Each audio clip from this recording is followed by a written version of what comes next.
nuestro oxígeno, con un mensaje de amor para ti. Nuestro país, Colombia, desde donde realizamos este programa y conectamos a diferentes lugares del planeta, es maravilloso. Colombia está ubicado en la esquina de oro de Sudamérica, un lugar privilegiado en la flora, también en la fauna y también en la historia ancestral. Hay muchas expresiones de nuestros ancestros, de los antiguos, expresiones líticas, esculturas talladas en piedra, libros de piedra que los antiguos quisieron expresar y que hoy están abiertos no solamente para los colombianos, sino también para toda la humanidad. Hay un significado potente, hay un mensaje en todo esto que está escrito. Hoy nos vamos a conectar con San Agustín Huila. Allí está el Parque Arqueológico de San Agustín, con 3 lugares, 3 sitios maravillosos. Y desde ahí, un estudioso, un hombre que observa, reflexiona y al mismo tiempo en un lenguaje sencillo, hoy nos contará sobre estos libros de piedra, sobre estas expresiones líticas, sobre estas esculturas y también sobre este pueblo antiguo en Colombia. Considerados, incluso gracias a ello, Colombia tiene la expresión lítica más importante de América Latina. Bienvenidos, amables oyentes, y bienvenida Juliet para que presente, salude y dé la bienvenida a nuestro invitado, Carlos Ernesto González Suárez. Carlos Alberto, Juliet y Marian están en nuestro oxígeno. Muchísimas gracias, Carlos Alberto. Un cordial saludo para usted y para cada uno de nuestros oyentes que siempre están conectados con nosotros. En nuestro oxígeno seguimos explorando las huellas profundas de nuestra identidad y el legado que habita en los territorios. Hoy precisamente nos acompaña un invitado muy especial. Él es Carlos Ernesto Gómez Sánchez, cineasta y guía de turismo en el suroccidente colombiano, quien ha dedicado su labor a visibilizar la riqueza cultural y ancestral de esta región. Carlos también hace parte de la Veeduría por la Repatriación del Macizo Colombiano, una iniciativa que busca el retorno de piezas arqueológicas, en especial expresiones líticas, que actualmente se encuentran fuera del país, como las conservadas en el Museo Etnográfico de Berlín. Y con él hablaremos precisamente sobre el profundo significado de las esculturas líticas de San Agustín, su relación con el territorio y los desafíos de conservar y recuperar este maravilloso patrimonio. Así que a nuestro invitado Carlos Ernesto Gómez Sánchez, un cordial saludo y bienvenido a nuestro programa. Muchas gracias, Juliet, por tu bienvenida. Muchas gracias a Carlos Alberto por la invitación a nuestro oxígeno. Espero que realmente oxigenemos un poco nuestra identidad y nuestros orígenes. Muchas gracias a usted por aceptar la invitación desde este lugar maravilloso en Colombia, San Agustín Huila. Y está en el macizo colombiano, pero en especial los 5 ríos que surten el 80% del agua que consumimos los colombianos. Allí nace nuestro río Magdalena, nuestro río Cauca, incluso por aquí, donde realizamos este programa, la ciudad de Cali, el río Cauca abastece el 80% del acueducto de nuestra ciudad. Y qué no decir de algunos municipios hasta que desemboca en el norte de Colombia, el río Cauca nuevamente se encuentra, después de salir juntos del macizo colombiano, de lugares diferentes, pero se encuentran en Mompox, por los lados de Mompox, y se convierten en uno solo para desembocar luego en el Mar Caribe. Por lo tanto, hay una conexión maravillosa y también este es un lugar privilegiado de la naturaleza. Permíteme ampliar esa información, Carlos Alberto, en este sentido. Colombia es más o menos el 0,2% del territorio del planeta, o sea que es muy poco, pero en ese 0,2% del planeta, nosotros como Colombia, que entonces estamos muy al lado del Ecuador, que somos un país totalmente tropical, tenemos el 51% más o menos de los páramos del planeta. Tenemos el 20% de las mariposas que existen en el planeta, más o menos el 13-14% de vertebrados e invertebrados que conocemos hoy en día en el planeta. Es decir, que el sitio que escogió el pueblo escultor, yo lo voy a llamar así, el pueblo escultor, el sitio que escogió es un sitio absolutamente paradisiaco, porque además hace parte del macizo colombiano que nos permite tener casi que todas las temperaturas. Es decir, cuando bajamos el río Magdalena, bajamos casi a 200, 300 metros sobre el nivel del mar en San Agustín y podemos subir hasta más o menos el páramo de las Papas, que son 4.500, 4.700 metros sobre el nivel del mar. Tú ya lo dijiste, ahí nacen los 5 ríos más importantes de Colombia: Magdalena, el Cauca, el Caquetá, el Putumayo y el Patía. El Patía es el único que va al Pacífico, entre otras cosas. Pero eso significa que en esta zona se pueden dar muchas plantas, se dan unos ecosistemas únicos en el planeta que nos permiten entender que ese pueblo escultor buscó un espacio muy específico para hacerlo, tan específico que aprovechó que esa zona, ese macizo colombiano, era una zona volcánica hace unos millones de años, unos miles de años, donde todas esas piedras que salieron del volcán, bueno, algunos son realmente lava que se solidifica, se llama toba, pero esas son las piedras que utilizaron para hacerlas, es decir, no se fueron a buscarlas a ninguna otra parte, sino que estaban en todo el territorio.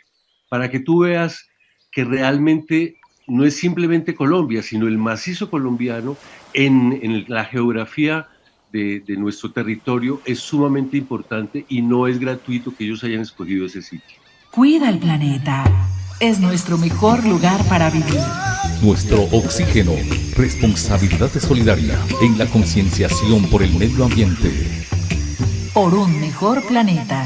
Carlos, pues sabemos que San Agustín está ubicado en una zona clave del macizo colombiano. Quisiera preguntarle desde su conocimiento por qué cree que las culturas ancestrales escogieron este territorio precisamente para levantar sus monumentos y esculturas líticas. Hablemos un poco acerca de esta ubicación geográfica y por qué escogieron este sitio. Mira, Juliet, en realidad es, digamos, con certezas es muy pocas cosas que puedo decir. Lo que sí es muy estudiado, muy concreto, es que en el macizo colombiano tú puedes vivir, como te decía hace un rato, porque tienes todo, estás en el paraíso. Si quieres ir a pescar hay ríos, hay mucha agua donde pescar. Si quieres cazar hay muchos animales. Estamos por supuesto hablando, sobre todo si nos ubicamos en el pueblo escultor, siglo II antes de nuestra era al octavo siglo de nuestra era. Desafortunadamente no tenemos muy claro de dónde llegaron o a dónde fueron a parar, porque desaparecieron, como sucedió con los mayas y con estos otros culturas o vestigios de cultura americana que hemos encontrado.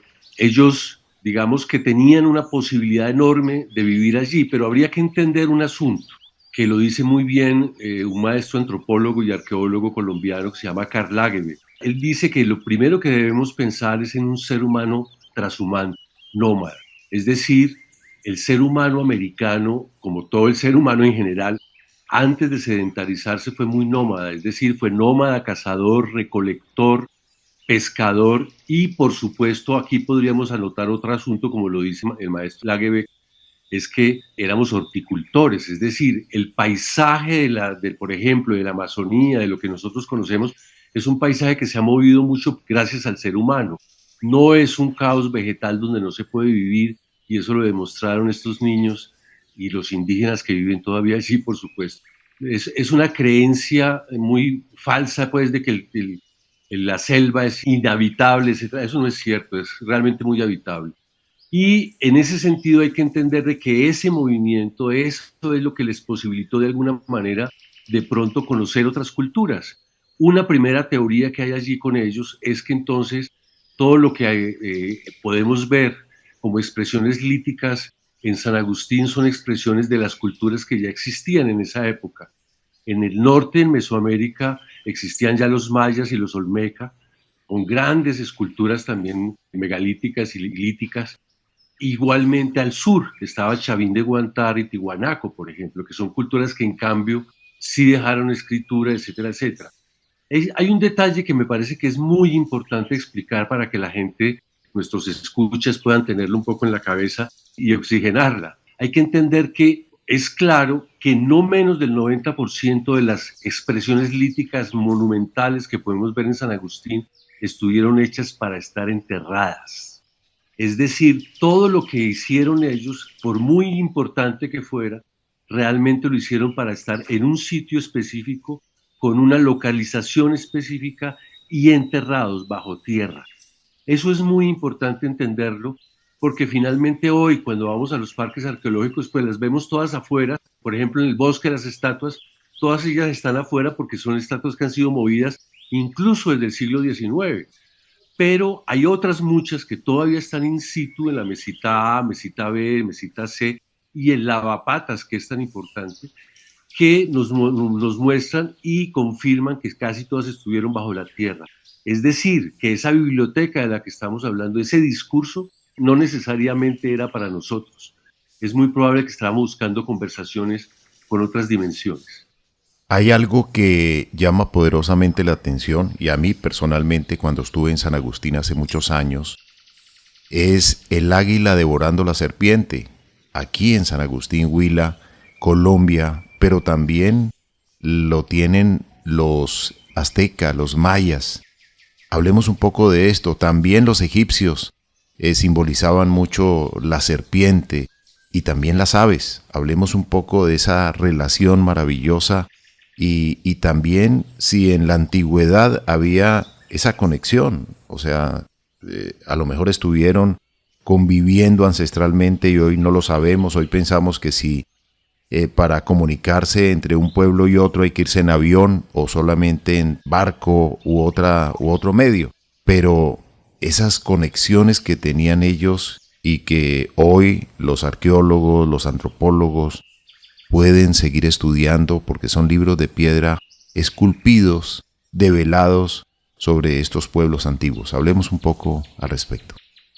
Carlos Alberto, lo que podemos decir es que los arqueólogos, los grandes estudiosos de esto, que han sido muchos, no solo colombianos, sino de un poco de todo el planeta, han comprendido que de lo que estamos hablando es de una cosmovisión, de una manera de entender el universo que es relativamente común en toda la América, en lo que llamamos el Abya Yala. Y estamos hablando de que para ellos existe un arriba y un abajo.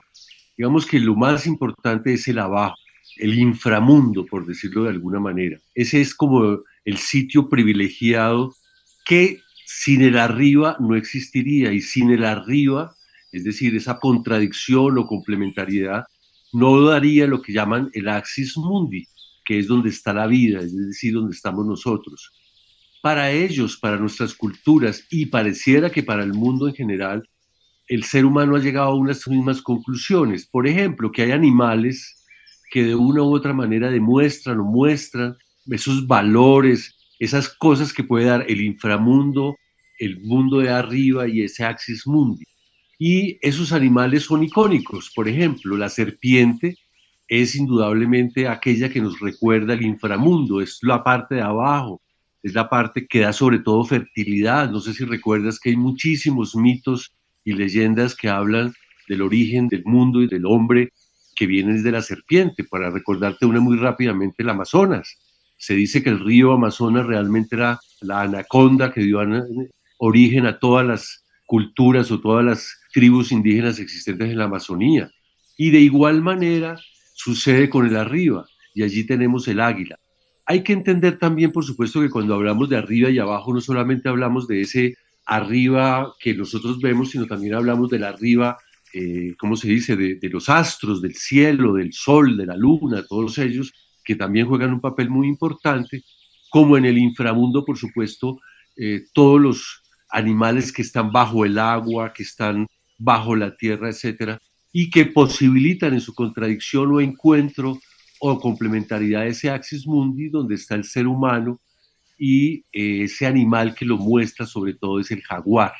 Entonces, digamos, esas figuras de serpiente, de águila y de jaguar, sobre todo de jaguar, se encuentran en casi todas las expresiones líticas de San Agustín, que realmente son muy antropomorfas, digamos. Hay partes que son muy humanas, partes que son muy animales y hay unas mezclas entre ellas que permiten pues imaginar muchas cosas y por supuesto encontrar respuestas, como lo han dicho los arqueólogos, al entender un poco la manera como los ancestros que viven todavía hoy en la Amazonía, en la Mesoamérica, en los Andes, etcétera, que explican esta cosmovisión, lo explican desde allí y entienden entonces que estos animales son para ellos mitos que les recuerdan nuestro origen realmente. Y podemos decir, Carlos, que en San Agustín las piedras hablan, porque son guardianas de una memoria antigua que aún late bajo la tierra. Al pararse al frente de una de estas maravillosas esculturas, uno no puede evitar preguntarse precisamente lo que usted nos ha contado y es quiénes lo hicieron y qué nos están diciendo. Y me gustaría profundizar un poquito más en esto, Carlos. ¿Qué cree que intentaban comunicar las culturas del macizo colombiano a través de estas esculturas monumentales? ¿Podemos decir que son símbolos, rituales, advertencias o hay algo más profundo? Hay de todo eso, Juliet. Digamos que el problema es que como no dejaron escritura, todo pasa un poco al estado de la hipótesis.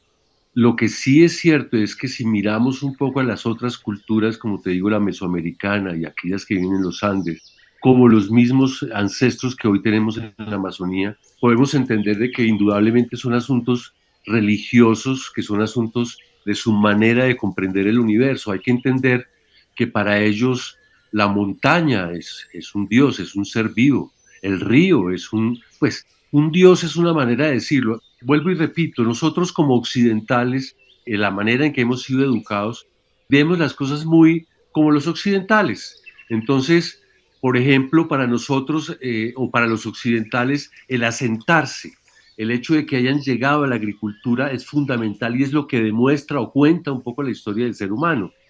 Aquí no necesariamente es tan así. Por supuesto que había la agricultura, pero como dije en algún momento, inicialmente el nomadismo era mucho más claro. Digamos, no hemos, porque hay preguntas concretas que podemos hacernos. ¿Por qué si en la misma época existía en Centroamérica los olmecas y mayas y hacían, conociendo el trabajo de la piedra, hacían infraestructuras tan importantes como pirámides, como espacios de vida, es decir, como ciudades, y no lo hicieron aquí en San Agustín? ¿Por qué en el sur, en Chavín de Guantar, en Tihuanaco, hicieron también infraestructuras importantísimas, también de tumbas, etcétera, pero pirámides, templos, etcétera, con ciudades, y en San Agustín no? En San Agustín no se encuentran infraestructuras arquitectónicas que permitan pensar, o incluso vestigios que permitan pensar en grandes ciudades. No, allí todo lo que se hizo, o casi todo lo que se hizo para estar enterrado. Es decir, es muy probable que el territorio del que estamos hablando era un territorio sagrado para ellos. Ahora, ¿qué querían decir con esto? Yo prefiero hablar de lo que dicen los ancestros hoy en día de esas esculturas, porque como te digo, es muy difícil casarse con una sola verdad, por decirlo así de alguna manera. Escucha nuestros programas en formato podcast en nuestro portal www.caliradio.co. Nuestro oxígeno. Estamos hablando de este maravilloso lugar que ha sido reconocido como Patrimonio Cultural de la Humanidad y allí vive usted, en este sitio. Cuéntenos en qué momento toma la decisión de decir me voy para San Agustín y sigo estudiando, sigo motivando a muchas personas para que conozcan este maravilloso lugar. Pues Carlos Alberto, mira, yo conocí San Agustín estando muy pequeño. Mi familia es del norte del Tolima que por supuesto tiene una relación antigua muy grande con el Huila, y tal vez por eso fue que en algún momento de mi infancia mis padres nos llevaron allá a San Agustín, y a mí eso me generó mucha curiosidad, sobre todo porque digamos que lo primero que yo recuerdo eran las grandes montañas, ese cañón del río Magdalena tan importante que hay allí, esos paisajes tan sorprendentes, y luego por supuesto ver estas estatuas tan megalíticas, tan importantes. Yo volví cuando terminé mi bachillerato más o menos y volví a encontrar la misma conexión, ese gran sentimiento primero de que somos nadie, que somos muy pequeñitos, y segundo, de que nuestros orígenes son mucho más importantes que los que nos han contado. Digamos que esa cultura occidental que nos han irradiado tan importantemente después de la conquista, evidentemente ha obnubilado, ha cerrado, ha ocultado una sabiduría, una cultura que es nuestro origen o uno de nuestros orígenes reales, que no hemos sabido ni apreciar, ni estudiar, ni disfrutar, por decirlo de alguna manera. Entonces, en ese orden de ideas, San Agustín para mí es un punto de origen para nuestra cultura, para nuestra identidad, y por eso nos preocupa tanto, no porque no soy el único, que las piedras hayan sido movidas desde siempre con otras intenciones, sabiendo que, y entonces hablaremos de eso un poco más adelante, que casi que todo lo que vemos allí es lo que podríamos llamar hoy en día pagamento, es decir, ofrendas megalíticas, claro, ofrendas por supuesto muy trabajadas, pero ofrendas finalmente de esos pueblos o de ese pueblo, que puede ser que no sean un pueblo, sino que sean varios, hicieron para el equilibrio del planeta. Bueno, qué interesante lo que nos comparte nuestro invitado porque nos ayuda, sin lugar a dudas, a mirar estas esculturas con otros ojos, no como tan solo piedras antiguas, sino como voces vivas que siguen hablando desde el corazón del macizo colombiano. Así que en este momento vamos a ir a una pequeña pausa para continuar conociendo mucho más acerca de todos estos monumentos maravillosos y ya continuamos aquí en el programa Nuestro Oxígeno, la vida en nuestro medio con nuestro invitado.